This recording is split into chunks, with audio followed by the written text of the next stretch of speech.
Dalam nama Bapa dan Putra dan Roh Kudus. Amin. Ya Tuhanku, ya Allahku, aku sungguh percaya bahwa Engkau hadir di sini, bahwa Engkau melihatku, bahwa Engkau mendengarkan aku. Aku menyembah Dikau dengan hormat. Aku mohon ampun atas dosa-dosaku dan rahmat untuk menggunakan waktu berdoa ini dengan penuh hasil. Bunda ko yang tak bernoda, Santo Yusuf, Bapa dan Tuanku, malaikat pelindungku, doakanlah aku.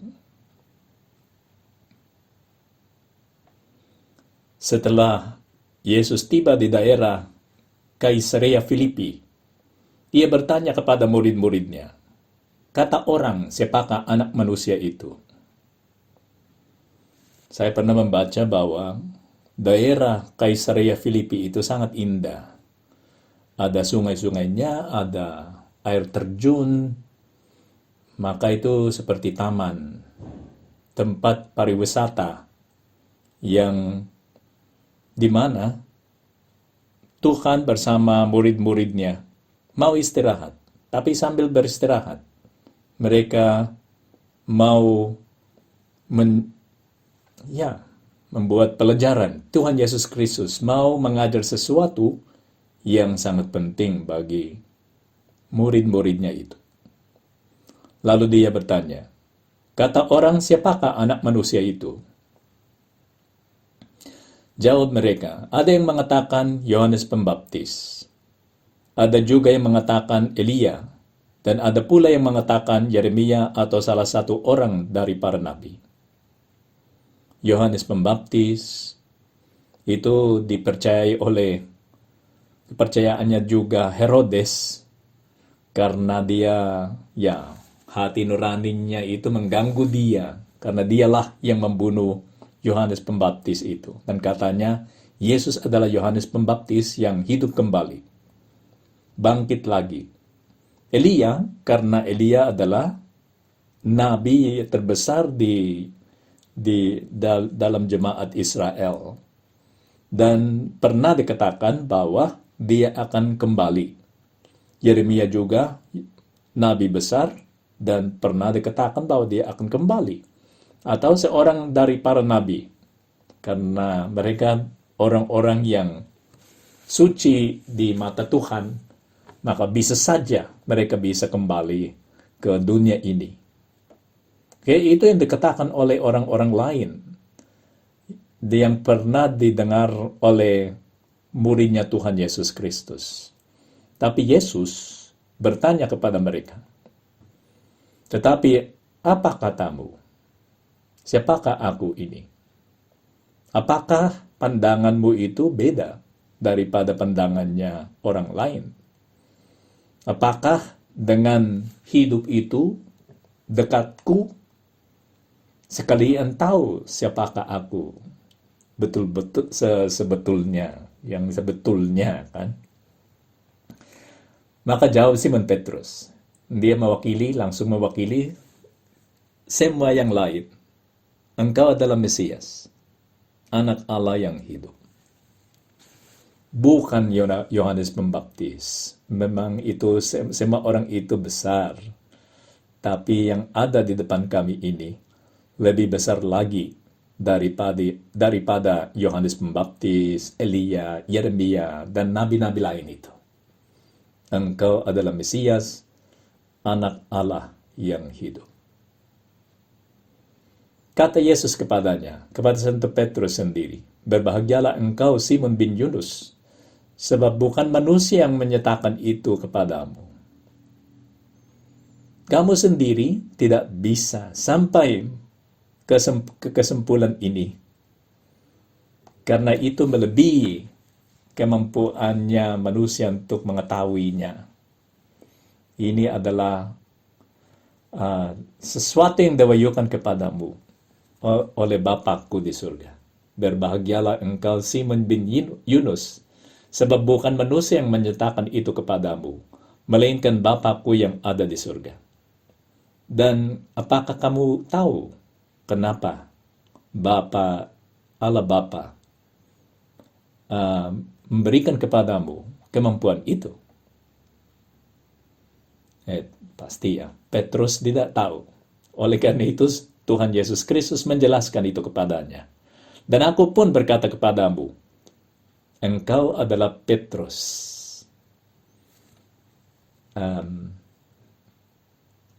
Namanya Simon. Dan ia ditambahin Petrus. Di dalam bahasa Aramaik itu Kepas. Maka dia disebut Kepas oleh Tuhan. Walaupun karena Injil ini ditulis di dalam bahasa Yunani, disebut Petrus, Petra. Petros, Petra. Okay. Engkau adalah Petrus, dan di atas batu karang ini, aku akan mendirikan jemaatku. Oke, jemaat itu, siapakah itu? Kumpulan orang yang percaya kepada Tuhan Yesus Kristus. Dan kumpulan orang itu, yang percaya kepada Tuhan Yesus Kristus itu apa? Gereja. Ya, banyak kali, misalnya di dalam bahasa Inggris, bukan jemaat yang disebut. Dia mendirikan gerejaku. Gerejanya Tuhan Yesus Kristus. Aku akan mendirikan jemaatku, dan alam maut tidak akan menguasainya. Kepadamu aku kuberikan kunci kerajaan sorga. Apa yang kau ikat di dunia ini akan terikat di sorga. Dan apa yang kau lepaskan di dunia ini akan terlepas di sorga. Saya ditawarkan satu video dari Uskup Baron, Robert Baron, yang adalah uskup dari, bukan yang utama, tapi auxiliary. Dia di Los Angeles, di Amerika. Dan di dalam video itu, karena itu tentang Konsili Vatikan Kedua, dan katanya, saya sendiri tidak mendengar terlalu banyak cerita tentang ini, tapi ya, yang kecil-kecil itu berita-berita kecil itu saya pernah dengar, bahwa ada beberapa orang yang mengkritisi Bapak Paus kita ini, dan juga meragukan isinya Konsili Vatikan Kedua, karena pernah ada beberapa kardinal, uskup yang sepertinya tidak suka Konsili Vatikan Kedua. Karena apa yang terjadi setelah Konsili Vatikan Kedua. Dalam Konsili Vatikan Kedua itu ada beberapa kelompok yang tiba-tiba meragukan keilahiannya Tuhan Yesus Kristus. Ya, mungkin Kristus itu bukan Allah, dia orang biasa, tapi sangat dicintai dan dilindungi oleh Tuhan Allah. Dan ya, yang sakramen-sakramen itu apakah masih relevan, kata mereka, kelompok-kelompok itu. Yang Bunda Maria itu, apakah itu masih relevan, apakah kita harus masih berdoa kepadanya, dan rosario itu tidakkah itu membosankan, dan lain-lain. Itu seperti kelompok itu mengatakan itu. Dan orang yang memang mencintai Tuhan, mencintai Bunda Maria, tidak suka perkataannya orang-orang itu sama sekali. Sehingga mereka salah berpikir bahwa alasannya adalah Konsili Vatikan Kedua.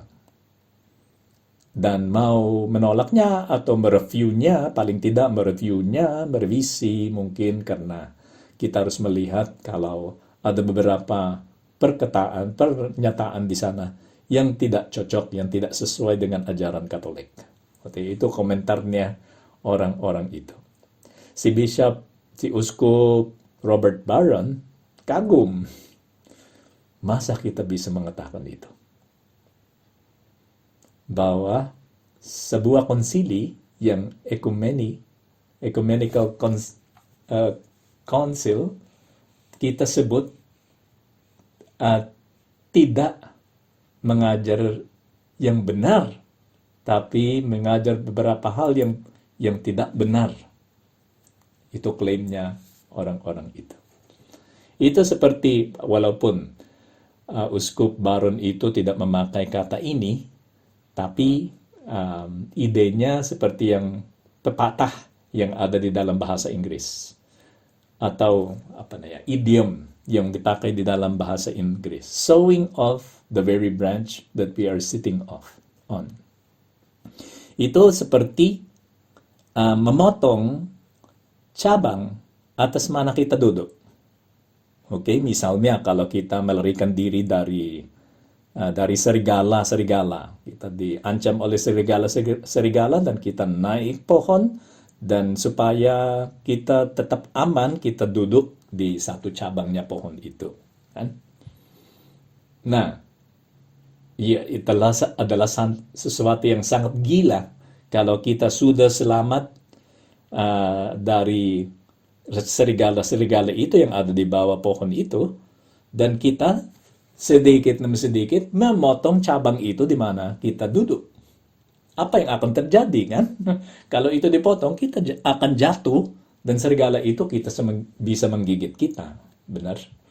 Kayak itu, sowing off the branch where we are sitting on, itu kegilaan. Okay? Menyebabkan penderitaan sendiri dengan sengaja, seperti itu gila. Maksudnya sowing off the very branch that we are sitting on. Dan katanya Bishop Barron, ya dia tidak pakai perkataan ini, tapi sesuatu yang mirip. Katanya itu tidak bisa diragukan karena dari konsili ekumenikal dan dari Bapak Paul sendiri terjamin kepercayaan kita. Bagaimana kita tahu justru ini?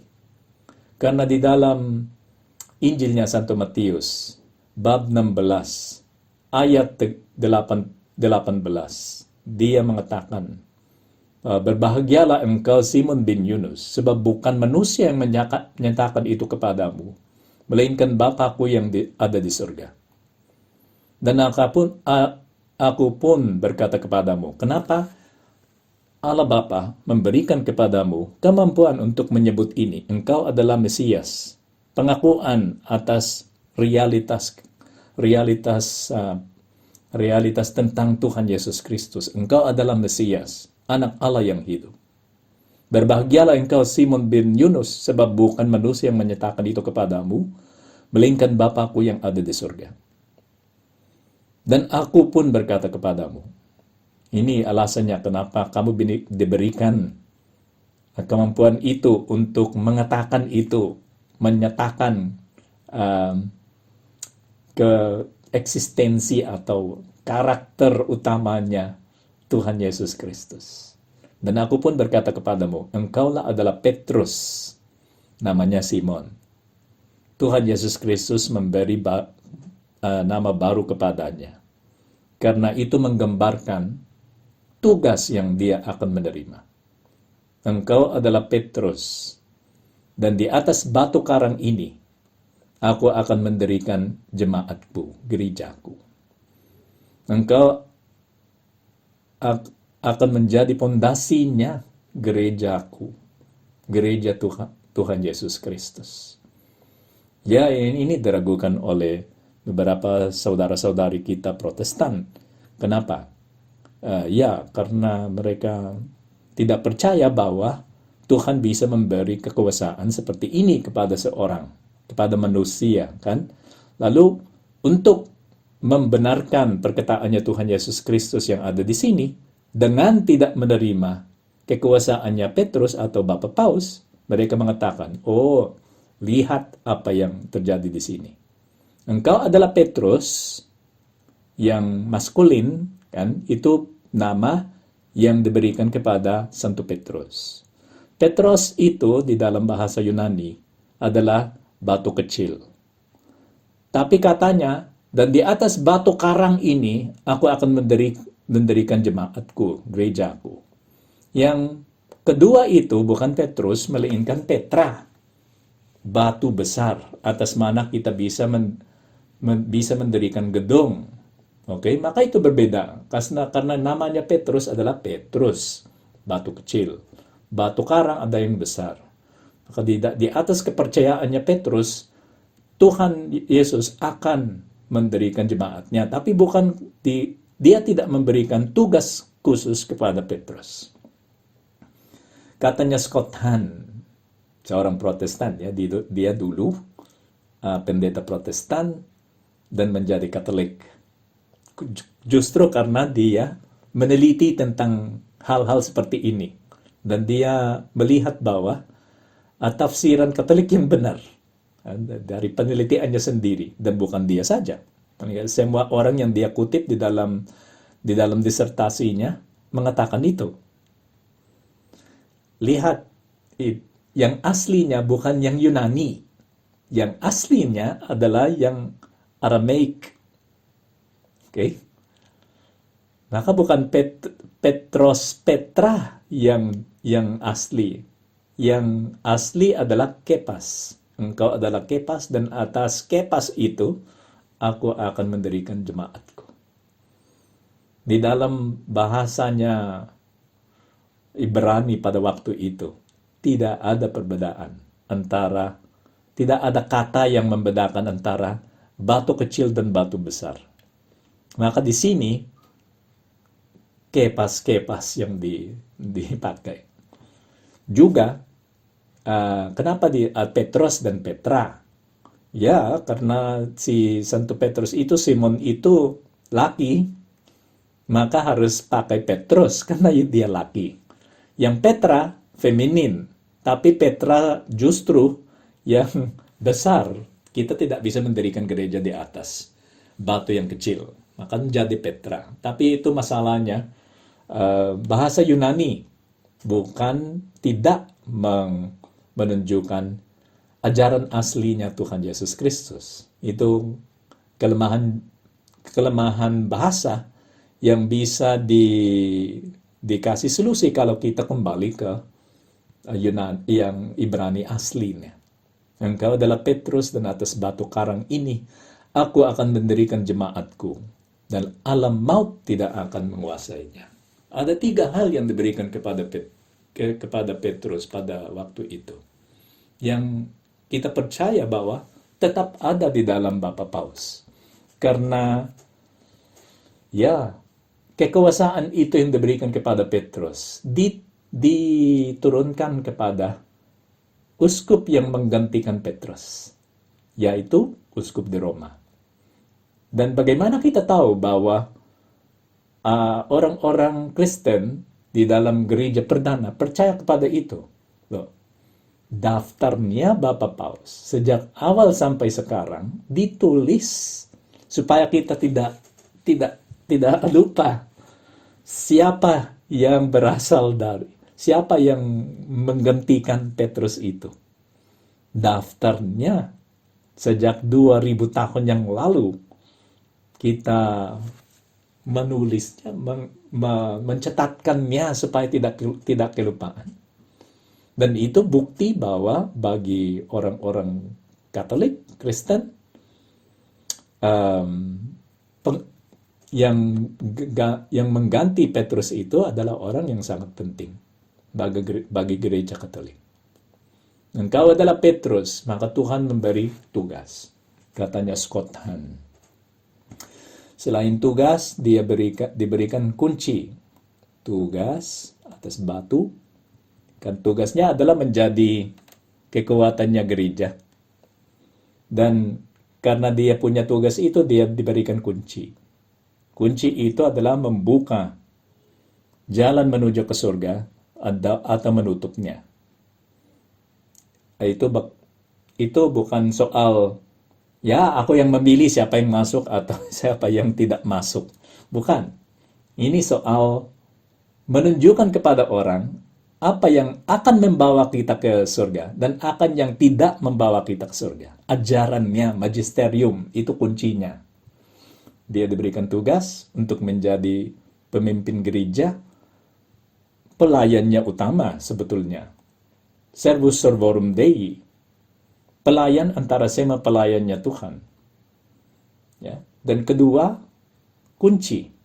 Sebagai pelayan ini yang khusus, dia bisa menunjukkan kepada kita jalan mana yang membawa kita ke surga, dan jalan mana yang menjauhkan kita dari sorga.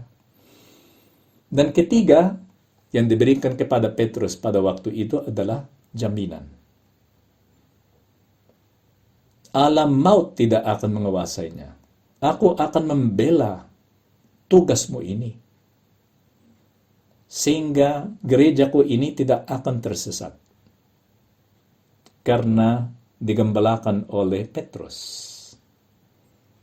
Yang memegang kunci ke surga. Dan dibela, dilindungi oleh Tuhan Yesus Kristus. Luar biasa. Oleh karena itu, Santo Josemaria Escrivá, pendiri Opus Dei, selalu mengajak kita untuk mencintai Bapa Paus. Karena bagi dia itu sesuatu yang jelas. Sebagaimana kita bisa melihat di dalam kutipan ini dari Injil menurut Santo Matius. Bab 16 ayat 18. Itu sangat jelas. Sehingga pendeta-pendeta itu dulu yang rajin meneliti akhirnya percaya kepada tugasnya itu Santo Petrus. Katolik, apostolik, Romawi katanya Santo Josemaria di dalam bukunya Jalan nomor 520. Saya mau engkau menjadi sangat Romawi. Romawi maksudnya mencintai uskup yang ada di sana. Melihat bahwa pusatnya Kristianitas itu ada di sana. Walaupun kita tidak diwajibkan untuk berziarah di sana kan. Itu bukan suatu kewajiban. Itu tidak termasuk sakramen kan. Berziarah ke Roma. Tapi pikiran kita itu, hati kita itu,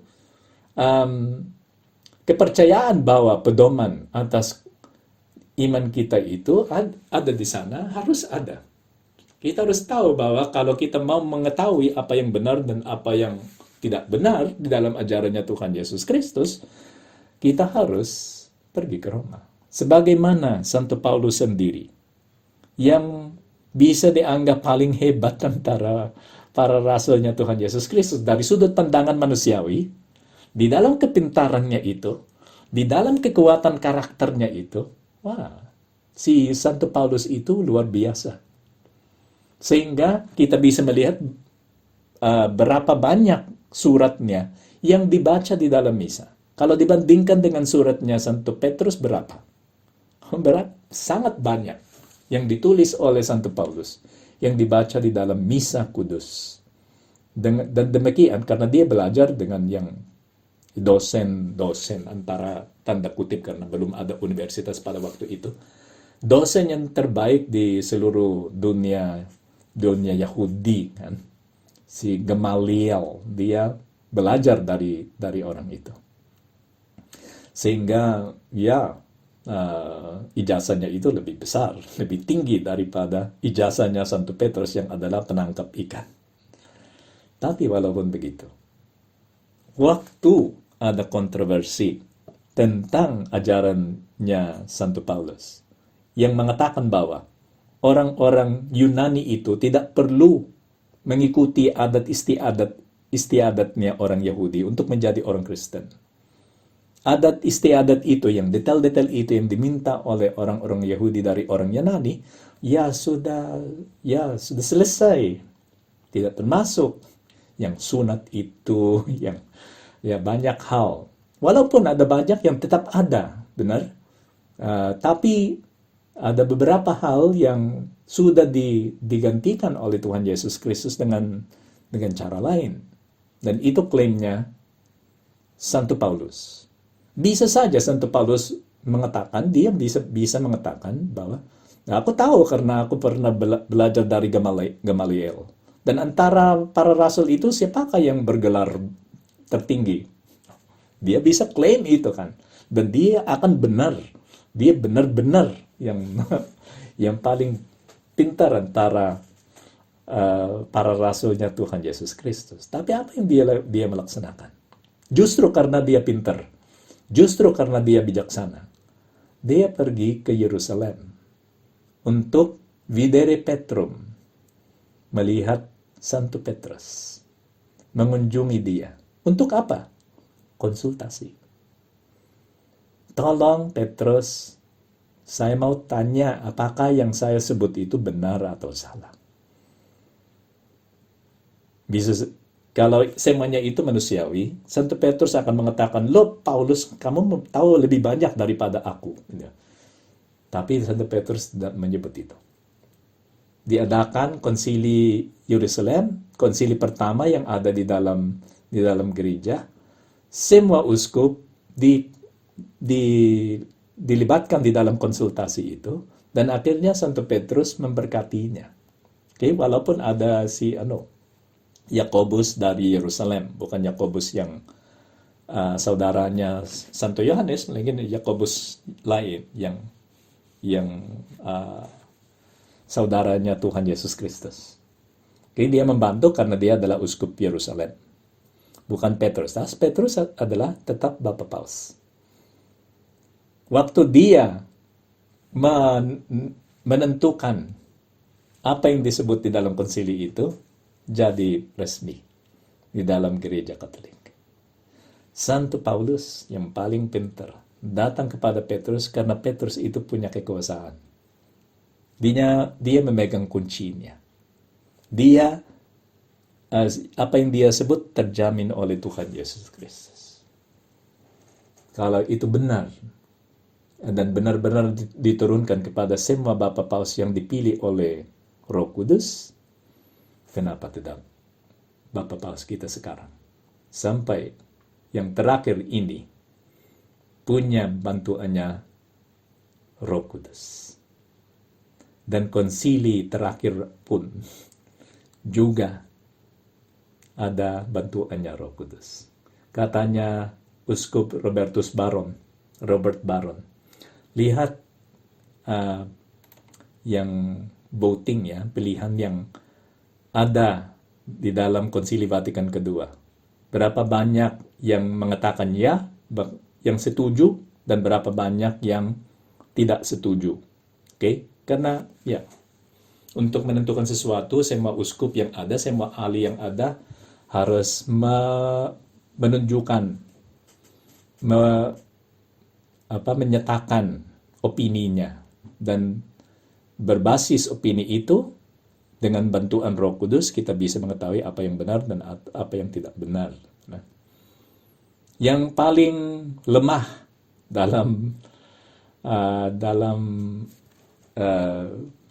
voting itu, pilihan itu, yang paling banyak maksudnya yang tidak setuju 70. Tidak setuju paling banyak, yang lain itu 5 orang, 2 orang gitu. Tapi yang paling banyak 70. Uskup Robert tidak mengatakan pernyataan mana yang dapat 70 orang yang tidak setuju.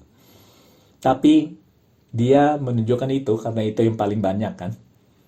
Karena yang setuju 2.000 orang. 2.000 orang seperti itu ya. Banyak. Ya. 2.000 orang lawan 70 orang. Apakah itu jelas atau kurang jelas? Jelas sekali. Oleh karena itu katanya Uskup Monsignor Bishop Barron itu, adakah bantuan dari Roh Kudus atau tidak? Ya pasti ada kan. Bapak Paus Fransiskus, Konsili Vatikan kedua, kedua-duanya dari Roh Kudus. Dan kita gila kalau kita meragukan itu. Seperti sowing off the branch where you are sitting on. Memotong cabang itu di atas mana kita duduk. Kita akan membahayakan diri kalau kita melaksanakan itu. Tuhan, kami bersyukur kepadamu karena ada Bapak Paus seperti ini kan. Karena itu jaminan. Seperti yang engkau mengatakan pada waktu engkau berbicara sama Santo Petrus. Pernah saya menceritakan ini. Saya akan ada teman yang punya teman lain yang adalah pastor Protestan maka mereka teman, ya, tidak ada masalah kalau kita punya teman-teman Protestan kan, dan dia pastor Protestan, dan mereka berbicara tentang jumlah orang Kristen yang ada di Indonesia dan jumlah orang Katolik. Dan katanya temanku itu karena dia orang Katolik, ya orang Protestan itu lebih banyak daripada orang Katolik, karena yang Protestan itu pada waktu itu paling tidak 5% dari penduduknya Indonesia. Tapi kalau itu gereja Katolik, 3% dari jumlah penduduknya Indonesia. Si pastor Protestan itu orang baik, teman baik, maka dia menjelaskan kepada si orang Katolik itu. Sebentar, lihatlah ini. Yang 5% Protestan itu, anggota-anggota banyak gereja. Maka kami masih harus dipisah-pisahkan sesuai dengan gerejanya. Maka yang 5% itu menjadi lebih kecil lagi kalau kita menghitung gereja. Berapa yang ada di dalam gereja ini, dan gereja itu, dan gereja yang lain itu. Tapi yang 3% Katolik itu adalah semuanya itu Katolik. Satu gereja. Oke, itu bukan sekedar membandingkan jumlah jumlah anggota gereja Katolik dan jumlah anggota gereja Protestan. Yang saya mau menunjukkan di sini adalah itu satu gereja dengan satu kepercayaan. Dan satu kepercayaan karena ada gembala yang satu yang terbesar. Walaupun kita punya banyak gembala, tapi menyatu di bawah yang utama. Dan yang utama itu bukan yang penguasainya, melainkan pelayan utamanya. Sehingga kita harus bersyukur kepada Tuhan. Dia menjaminkan itu, supaya kita tidak tersesat. Di dalam agama sendiri kan, supaya kita menyatu, dan kepercayaan kita itu satu. Kuncinya, tugasnya, jaminannya dari Tuhan Yesus Kristus. Oleh karena itu kita harus mencintai Bapak Paus, katanya Santo Jose Maria Escrivá. Semoga engkau bisa menjadi sangat Romawi, sehingga engkau mencita-citakan itu, pergi kepada Roma, pergi ke Roma, untuk videre Petrum, untuk melihat Petrus. Sebagaimana Paulus itu mau videre Petrum, melihat Petrus untuk berkonsultasi. Lagi itu bukan syarat di dalam agama kita kan, tapi yang perasaan itu muncul justru karena cinta. Dan rasa bersyukur itu kepada Tuhan atas sesuatu yang hebat seperti ini. Marilah kita pergi kepada Bunda Maria. Karena Bunda Maria juga menyatukan gereja. Dan Bunda Maria melindungi sama Bapak Paus. Yang terakhir-terakhir itu termasuk Bapak Paus kita ini, Fransiskus, sangat mencintai Bunda Maria. Si Bapak Paus Fransiskus katanya seorang yang berbicara tentang Bunda Maria di Guadalupe. Si Bapak Paus Fransiskus sangat mengapresiasi penampakannya Bunda Maria di Guadalupe. Kenapa? Karena yang kain itu, lukisan itu Bunda Maria, tidak dibuat dengan warna dari dunia ini. Dan Bapak Paus kita ini adalah orang kimia, lulusan kimia, S1 kimia. Dan dia tahu bahwa warna-warna itu yang ada di dalam lukisan ini tidak eksis di dalam dunia ini. Maka diambil dari mana? Hanya Tuhan yang bisa melaksanakan itu. Maka dia sangat mencintai Bunda Maria dari Guadalupe. Kami pergi kepada Bunda. Semoga kami juga sangat mencintai Bapak Paus dan mendukung dia dan menghormati dia sebagaimana layak supaya kami tidak sawing off the branch where we are sitting on. Tidak memotong cabang itu di atas mana kami duduk. Dan semoga gereja kita ini menjadi lebih kuat tiap kali. Karena semua orang saling mencintai dan mencintai kepalanya gereja yang diberikan kepada kita oleh Tuhan Yesus Kristus.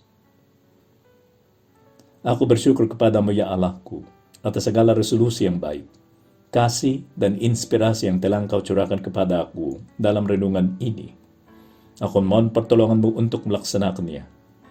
Bunda ko yung tak bernoda, Santo Yusuf, Bapa dan Tuanku, malaikat pelindungku, doakanlah aku.